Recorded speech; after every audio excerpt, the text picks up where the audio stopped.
ராஜ்யசபா சீட்டுக்கான நன்றி அப்படின்னு நினைச்சிட்டு இருந்தாங்க. இப்போ வந்தது நன்றி சொல்லல, கொண்டாட வந்திருக்கோம்.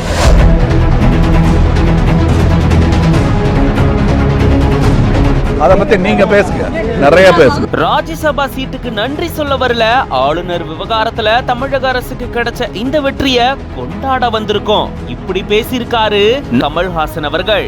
இந்த தீர்ப்பு இவங்க போட்ட கேஸ்னால வந்திருக்குங்கிறதுனால கொண்டாடப்பட வேண்டியவர்கள் இவர்கள். அதனால அந்த கொண்டாட்டத்துக்காக தான் நான் வந்தேன்.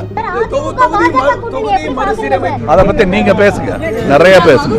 நன்றி. தலைமைச் செயலகத்துல மக்கள் நீதி மய்யத்தினுடைய தலைவரும் நடிகருமான கமல்ஹாசன் அவர்கள் முதலமைச்சரை நேர்ல சந்திச்சிருந்திருக்காரு.